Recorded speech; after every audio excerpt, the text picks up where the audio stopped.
Hello everyone. इसके पहले हम लोगों ने माइटोसिस के बारे में पढ़ा।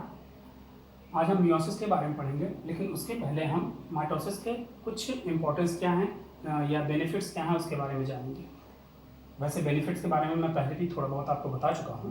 पहला बेनिफिट ये है कि माइटोसिस हेल्प्स इन ग्रोथ, तो ग्रोथ में हेल्प करता है। आप देखते हैं कि एक छोटा सा बच्चा ग्रो होके बड़े एडल्ट में कन्वर्ट हो जाता है। ये किसके थ्रू होता है? माइटोसिस के थ्रू। दूसरा है रिपेयर। अब जानते हैं हमारी बॉडी में कई सेल्स होती हैं जो एक डेफिनेट पीरियड ऑफ टाइम के बाद डैमेज हो जाती हैं। उनको रिपेयर करने का काम, जैसे स्किन की सेल्स हैं, ये आप अक्सर देखते होंगे, तो उनको रिपेयर करने का काम कौन करता है? माइटोसिस से ही होता है। उसके बाद है रिप्लेसमेंट, जैसे हमारी ओल्ड सेल्स हैं या वॉर्न आउट सेल्स हैं या डेड सेल्स हैं, इन सबको रिप्लेस करने का काम कौन करता है? माइटोसिस ही करता है। ठीक है। और इसके पहले आपने माइक्रो ऑर्गेनिज्म्स के बारे में पढ़ा होगा, और एक टाइप का रिप्रोडक्शन उनमें होता है जिसे एसेक्सुअल रिप्रोडक्शन कहते हैं।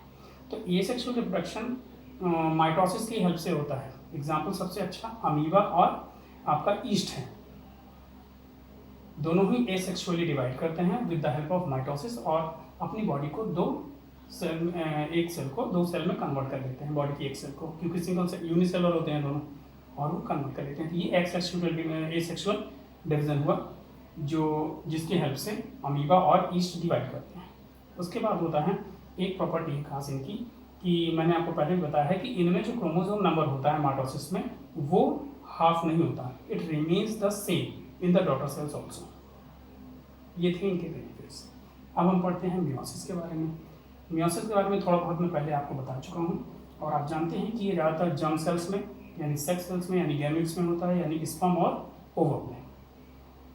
सपोज ये कोई सेल है, ये है सिस्टर क्रोमैटिड्स, यहाँ पे अरेंज है किसी सेल में। तो फर्स्ट स्टेप में क्या होता है? दे स्टार्ट कंडेंसिंग, जो क्रोमोसोम्स होते हैं वो कंडेंस करना स्टार्ट करते हैं, और सिस्टर क्रोमैटिड्स कंबाइन हो जाती हैं एक दूसरे से।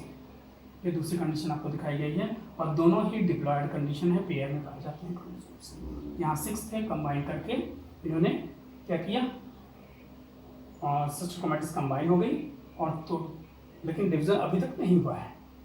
ठीक है, तो ये डिप्लॉयड है, ये भी डिप्लॉयड है। अब इसके बाद क्या होता है कि क्रोमोसोम होमोलॉगस पेयर में अरेंज हो जाते हैं। होमोलॉगस पेयर्स क्या होते हैं कि अगर मान लीजिए दो क्रोमोसोम्स का स्ट्रक्चर एक जैसा है तो उनको होमोलॉगस कहते हैं। यानी होमोलॉगस क्रोमोसोम्स अरेंज होके इस तरीके से पेयर बना लेते हैं, और वो लॉन्गिट्यूडनली स्प्लिट करते हैं, जिसमें सेंट्रोमियर की भी स्प्लिटिंग होती है, यानी ब्रेक डाउन होता है। स्प्लिट यानी ब्रेक डाउन होता है।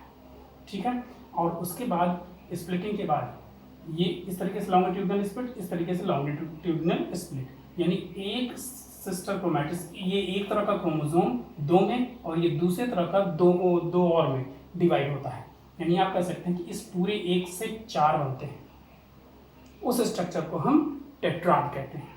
टेट्राड, जैसे इस तरह में देखिए, यहाँ पे देख रहे हैं 2 सेंट्रोमियर हैं, और उन दोनों सेंट्रोमियर से दो आर्म्स अटैच्ड हैं। ठीक है, यानी 1 2 3 4 1 2 3 4। तो इस स्ट्रक्चर को टेट्राड कहते हैं।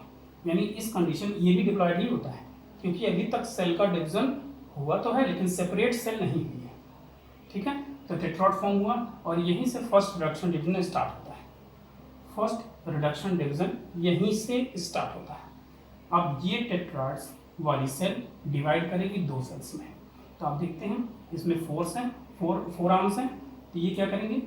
2 में डिवाइड हो जाएंगे, 2 में डिवाइड हो जाएंगे। तो आप देख रहे होंगे ऐसा स्ट्रक्चर यहाँ फॉर्म हो गया 2 सेल्स का, यानी 2 सेल्स बनी, और ये क्या हो गई? इसके कंपैरिजन में ये हैप्लॉइड कंडीशन होगी, क्योंकि अगर ये डिप्लॉयड है तो सेल्स डिवाइड हो गई, आधा क्रोमोसोम इसमें गया, आधा क्रोमोसोम इसमें गया। तो ये कौन सी हैप्लॉइड कंडीशन में आ गई? एन कंडीशन में आ गई।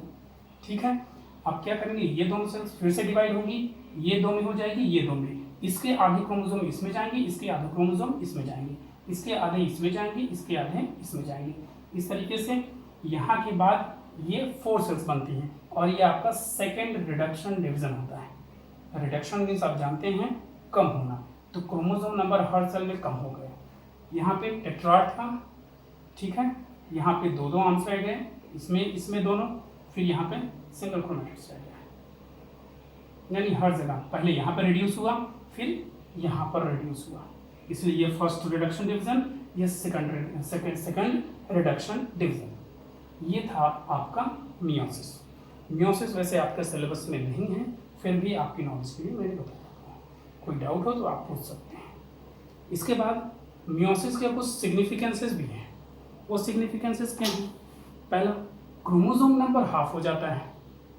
क्रोमोसोम नंबर हाफ हो जाता है, जिससे वेरिएशंस डेवलप होती हैं, ठीक है। और साथ में जो जीन्स होते हैं वो मिक्स हो जाते हैं इसमें, जिससे वेरिएशन आती है। वेरिएशन मतलब कह सकते हैं कि वेरिएशन वो कैरेक्टरिस्टिक है जो आगे आप जेनेटिक्स में पढ़ेंगे, जिससे 2% कभी भी एक जैसे नहीं दिख सकते हैं अगर वो ट्विंस नहीं है तो। इवन ट्विंस में भी कई सारे डिफरेंसेस होते हैं, लेकिन फिजिकली वो एक जैसे ही दिखते हैं। तो अगर 2% एक दूसरे से डिफर कर रहे हैं तो उस प्रॉपर्टी को कहते हैं वेरिएशन। और जो मैटरनल, यानी आप जानते हैं कि मियोसिस में आधे क्रोमोसोम फीमेल पेरेंट्स से और आधे क्रोमोसोम मेल पेरेंट्स से आते हैं, तो मैटरनल और पैटर्नल कैरेक्टरिस्टिक्स मिक्स हो जाती हैं ऑफस्प्रिंग में। ये सबसे बड़ा बेनिफिट है। और साथ में मियोसिस में एक और प्रोसेस अकर करता है जिसे हम क्रॉसिंग ओवर कहते हैं। आप देखिए क्रॉसिंग ओवर के बारे में बताते हैं।